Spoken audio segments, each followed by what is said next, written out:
करने की जिम्मेदारी।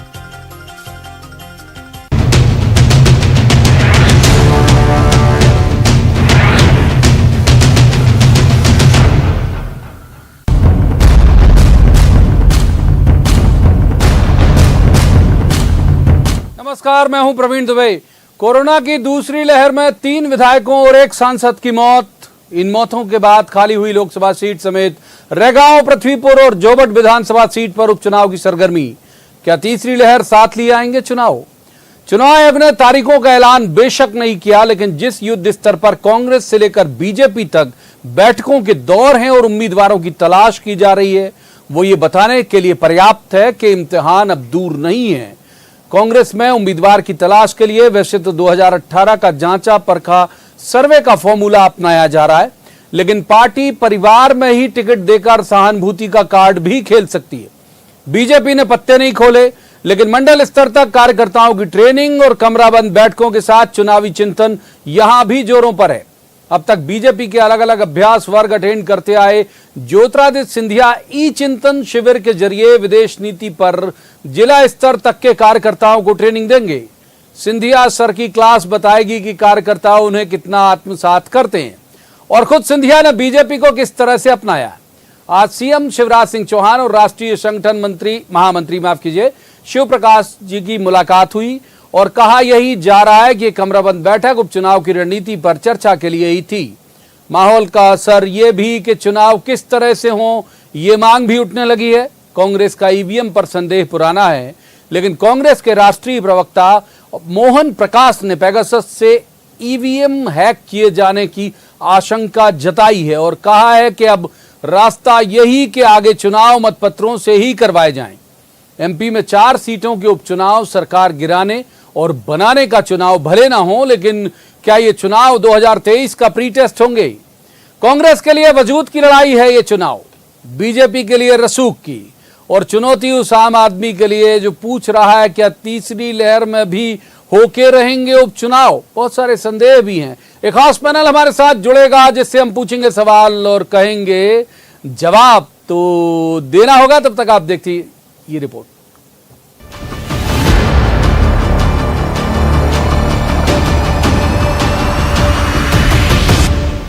दो 2018 से कमोबेश हर साल चुनाव देख रहे एमपी में अब एक बार फिर खंडवा लोकसभा सीट के साथ पृथ्वीपुर, जोबट और रैगांव विधानसभा उपचुनाव की आहट है। चुनाव आयोग ने चुनाव कार्यक्रम घोषित नहीं किया है अभी, लेकिन राजनीतिक दल इन उपचुनाव को लेकर वार्म अप मोड में आ चुके हैं। कांग्रेस दमोह उपचुनाव में मिली जीत का दामन थामे उत्साह में है और 2018 के सर्वे फॉर्मूले पर बढ़ रही है। तो उनके ऊपर है, मेरी सर्वे रिपोर्ट आ जाए और कोई कहे कि वो लड़ रहे हैं, वो पहले तो कैंडिडेट को खुद स्वीकार करना चाहता है वो लड़ेगा। मैंने कहा सर्वे आ रहा है, सर्वे नहीं आया, नहीं तो मैं अभी बैठे बैठे यह नाम घोषित कर देता। हालांकि जिन सीटों पर सर्वे से ज्यादा सहानुभूति असर दिखा सकती है, वहां कांग्रेस परिवार को भी आगे बढ़ाने में संकोच नहीं करेगी। इसमें पृथ्वीपुर सीट से कांग्रेस के दिवंगत नेता बृजेंद्र सिंह राठौर के बेटे नितेंद्र सिंह राठौर को उम्मीदवार बनाया जा सकता है। इसी तरह जोबट विधानसभा सीट पर दिवंगत कांग्रेस विधायक कलावती भूरिया के रिश्तेदार यूथ कांग्रेस के प्रदेश अध्यक्ष विक्रांत भूरिया पर भी दांव खेल सकती है कांग्रेस। स्वाभाविक रूप से स्वीकारता जिस प्रत्याशी की हो, एक सर्वे भी साथ साथ चल रहा जो सिस्टम है कांग्रेस का माननीय कमलनाथ जी का, और स्वीकारता यदि उस परिवार की है तो स्वाभाविक रूप से उसको प्राथमिकता दें।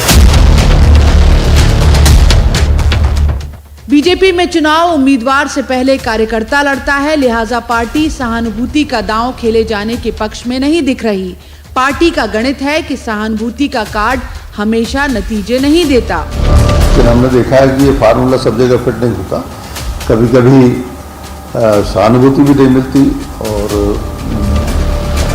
विजय में भी जीतने में भी संशय हो जाता है। अगर मालवा का उदाहरण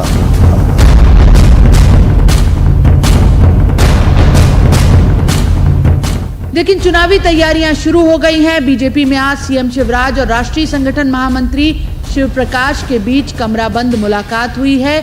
चर्चा है कि इसमें उपचुनाव को लेकर रणनीति तैयार की गई है। उधर ग्वालियर पहुंचे कांग्रेस के राष्ट्रीय प्रवक्ता मोहन प्रकाश ने पेगासस से जोड़ते हुए ईवीएम को लेकर आशंका जताई है और कहा है कि अब चुनाव मतपत्रों से होना चाहिए। और ये बात इस देश के एक एक नागरिक के वोट के मन में है, लोगों के मन में है कि हम वोट कहीं देते हैं और कहीं जाता है। इसलिए अगला चुनाव इन परिस्थितियों में चुनाव आयोग को मतपत्र से कराना चाहिए। कोरोना की दूसरी लहर का सियासी असर कितना हुआ? महंगाई आम आदमी के बीच कितना बड़ा मुद्दा है? मजदूर किसान में भरोसा मजबूत कर पाई क्या शिवराज सरकार? लोकसभा की 1 सीट और 3 विधानसभा सीटों के उपचुनाव को क्या 2023 का प्री टेस्ट माना जाए? जवाब तो देना होगा। ग्वालियर में सुशील कौशिक और भोपाल में अनुराग श्रीवास्तव के साथ bureau report, news 18 Madhya Pradesh Chhattisgarh. तो रस्मन सबसे पहले मेहमानों का परिचय मैं आपसे करा दूं। हमारे साथ हैं रजनीश अग्रवाल, ये बीजेपी के प्रदेश मंत्री हैं, युवा ऊर्जावान प्रवक्ता भी हैं। बहुत स्वागत रजनीश जी का। दूसरे मेहमान हैं अजय सिंह यादव, ये कांग्रेस के युवा ऊर्जावान प्रवक्ता हैं। अजय जी का भी बहुत स्वागत। और तीसरे मेहमान पत्रकारिता का बड़ा चर्चित चेहरा है, बहुत अच्छे राजनीतिक विश्लेषक हैं, चेतन भट्ट। चेतन जी का भी बहुत बहुत स्वागत है। शुरुआत जाहिर तौर पर रजनीश जी से करेंगे क्योंकि आज बैठकों के सिलसिले जो हैं वो उन्हीं के यहाँ चलते रहे।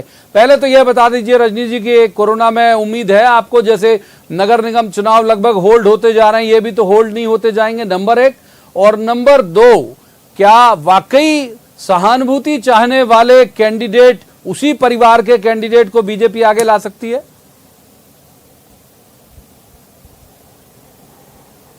देखिए, पहली बात तो ये है कि भारत निर्वाचन आयोग ने अभी तक उपचुनाव को लेकर राजनीतिक दल के नाते कोई संपर्क नहीं किया, ना ही कोई बुलावा, ना ही कोई बैठक। इसलिए इस बारे में बात कहना बेमानी होगा कि भारत निर्वाचन आयोग चुनाव कब चाहता है, क्योंकि ये चुनाव मात्र मध्य प्रदेश में नहीं, देश भर में विधानसभा और लोकसभा के कोई उपचुनाव होते हैं तो एक साथ करवाए जाते हैं और उसी दृष्टि से भारत निर्वाचन आयोग तैयारी करके विमर्श करता है। तो अभी तक इस प्रकार की कोई बात नहीं है। दूसरी बात यह है कि आपने कहा सहानुभूति से के आधार पर किसी को टिकट वितरण का टिकट भारतीय जनता पार्टी के कार्यकर्ता को ही मिलना सुनिश्चित है, पक्का है। और जब ऐसा समय आएगा कि चुनाव होने वाले हैं तो उस समय भारतीय जनता पार्टी अपने प्रत्याशी का चयन कर लेगा। जीतने की संभावना और कार्यकर्ताओं की भावना, दोनों बातें देखकर ही प्रत्याशी का चयन होगा। ये डराए कहीं दमोह के नतीजे कुछ डरा तो नहीं रहे आपको? कोई गलत नहीं आएगा। देखिए, दमोह के नतीजे सबके सामने हैं। जो समझते हैं राजनीति को उनको भी पता है कि किस प्रकार से दमोह के नतीजे आए हैं। मुझे लगता है कुछ बातें ऐसी होती हैं कि जो समझते सब हैं लेकिन बातें कागजी करते हैं। मैं कागजी बात करने के पक्ष में नहीं हूं। वहां के जातीय सामाजिक समीकरण के कारण निश्चित तौर पर भारतीय जनता पार्टी पराजित हुई है। लेकिन जो ये 3 विधानसभा और 1 लोकसभा के उपचुनाव हैं, इनमें भारतीय जनता पार्टी विजयी होगी, इसमें संदेह हमें तो कम से कम नहीं है, किसी दूसरे को नहीं होना चाहिए। ठीक है अजय जी, कोई संदेह नहीं होना चाहिए आपको कि बीजेपी 3 जब भी चुनाव होंगे, हम बार बार करें अपने दर्शकों से, अभी कोई अनाउंसमेंट हुआ नहीं, लेकिन जो मैराथन बैठ के दोनों पार्टियों की चल रही, लिहाजा आज ये बहस का मुद्दा भी बना। तो अजय जी, बहुत आपको संदेह नहीं होना चाहिए, रजनीश जी कह रहे हैं बीजेपी की जीत को लेकर। वो तो तीनों जीतेंगे और लोकसभा भी जीतेंगे। आपकी तैयारी कैसी है इसको लेके, चुनाव को लेके?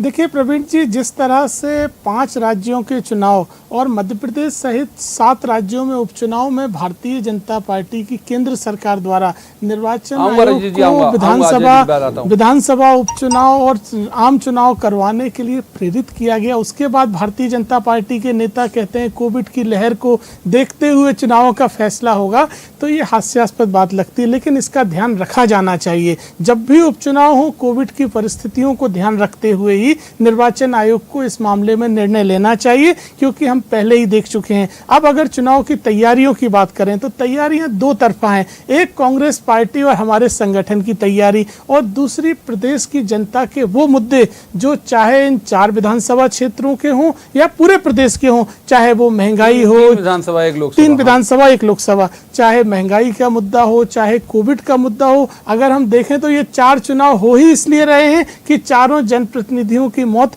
कोविड की वजह से हुई।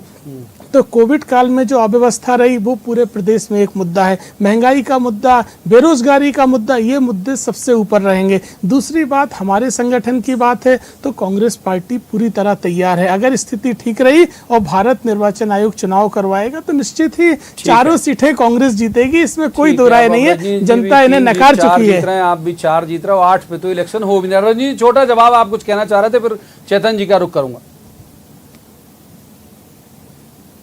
नहीं, मैं केवल इतनी बात कहना चाह रहा था कि जो हमारी बैठकें चल रही हैं वो पूरी 1070 मंडलों पर और 57 जिलों की दृष्टि से हैं। चुनाव की दृष्टि से कोई बैठक अभी तक हुई ही नहीं है। जो हमारे सक्रियता वर्ष भर रहती है उसकी दृष्टि से अलग अलग कार्यक्रम गतिविधि हैं।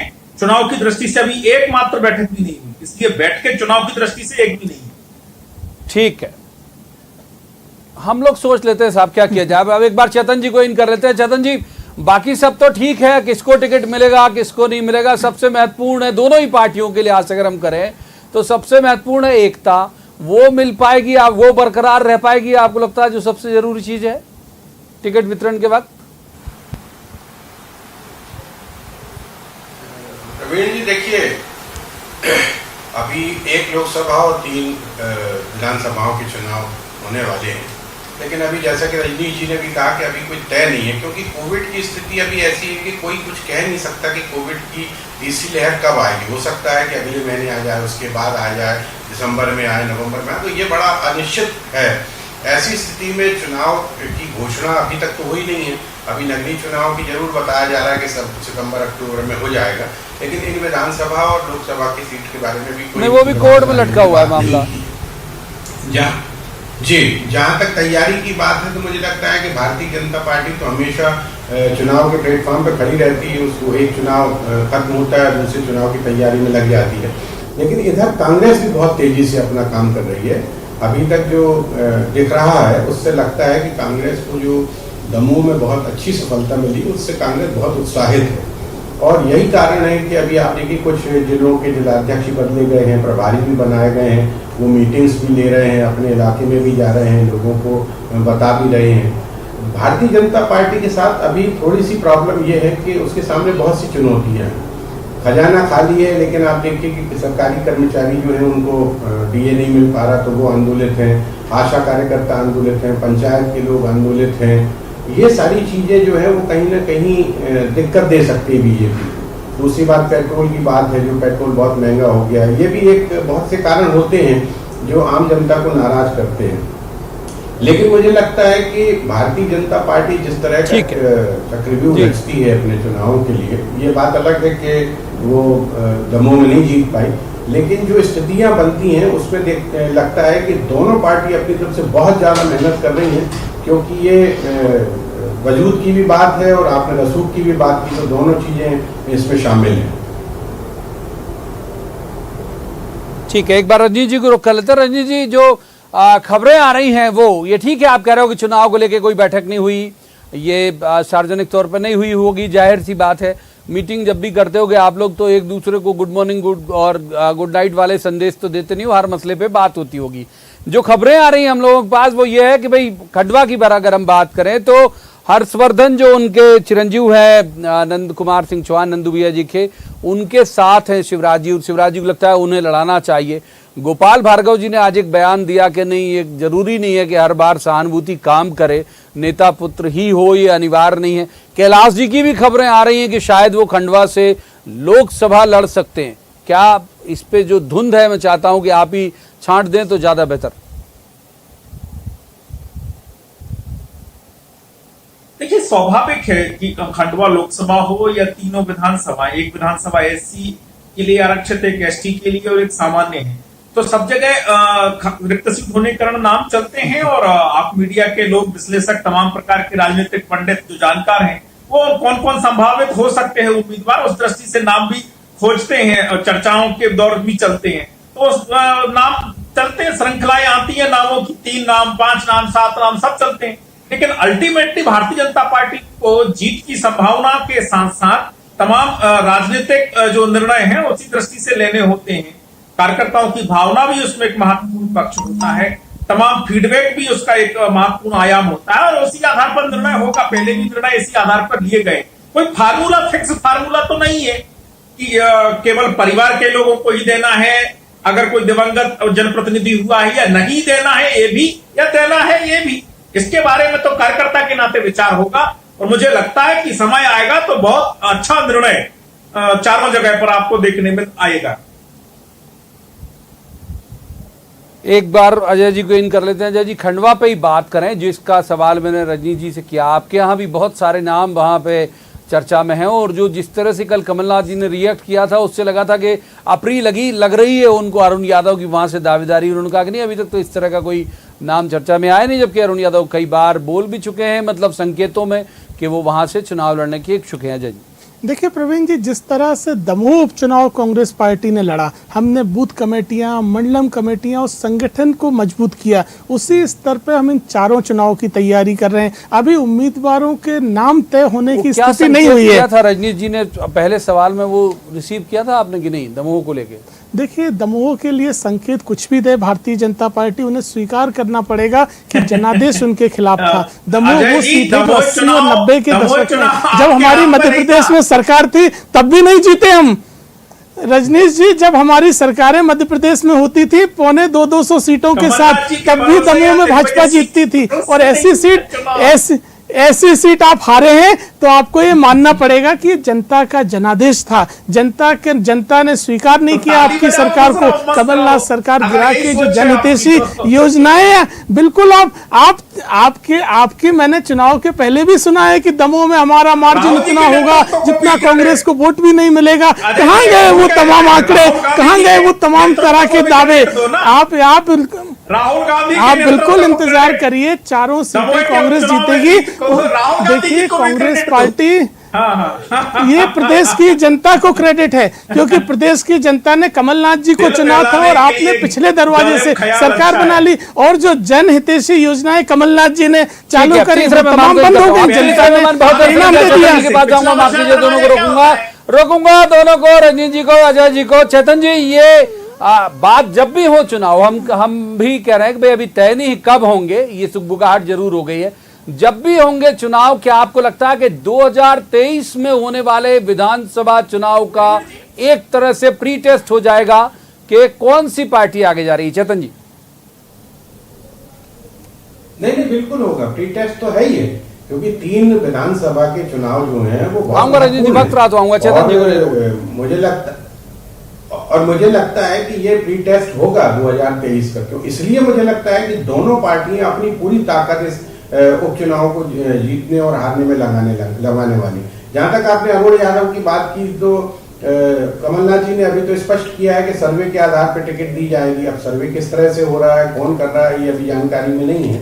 ये कांग्रेस के प्रवक्ता बता सकते हैं किस तरह का सर्वे हो रहा है। लेकिन अरुण यादव कई बार अपना कमलनाथ जी के खिलाफ कुछ बातें कर चुके हैं, तो मुझे लगता नहीं कि अरुण यादव जी को वहां से खंडवा से टिकट मिल जाएगी। जब तक अगर ऊपर से कोई आला कमान से अगर इस तरह की कोई बात आती तो बात अलग है। लेकिन यहाँ अगर इस सर्वे की बात करें तो मुझे लगता है कि सर्वे बहुत अच्छी चीज है। अगर कोई प्रत्याशी उस सर्वे में ज्यादा से ज्यादा लोग चाहते हैं अपने विधानसभा क्षेत्र में, तो उसको निश्चित तौर पर टिकट देना चाहिए। अक्सर होता क्या है कि हवाई पैराशूट से लोग उतर आते हैं और बेचारे जो वास्तव में कार्य करते हैं, जो वर्षों से दरी फट्टा उठा रहे हैं या जो लंबे समय से वहां जनसेवा कर रहे हैं, उनका नाम कट जाता है।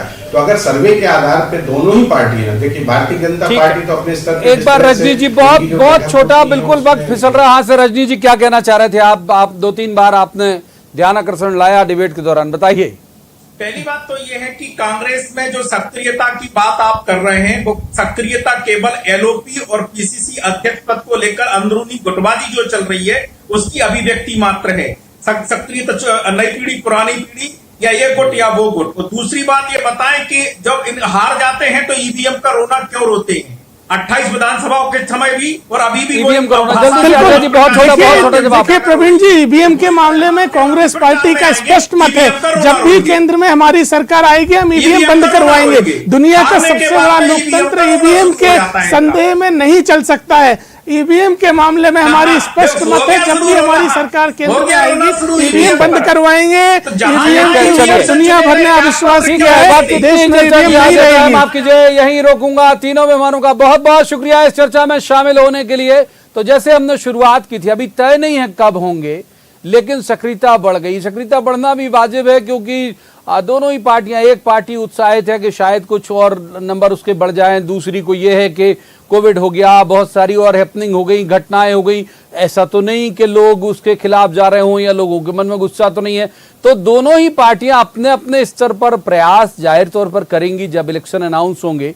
और एक बात जरूर है कि चुनौती दोनों के लिए कम नहीं होगी, दोनों के लिए आसान नहीं होंगे चुनाव, चाहे जब हों, लेकिन आसान नहीं होंगे, ये बात बिल्कुल तय है। और ये सही भी है कि 2023 का एक तरह का प्री टेस्ट होंगे ये चुनाव। आज की इस चर्चा में इतना ही। कल किसी खास मसले पर खास पैनल के साथ बैठकर कहेंगे कि जवाब तो देना होगा। तब तक आप देखते रहिए न्यूज 18 मध्य प्रदेश छत्तीसगढ़।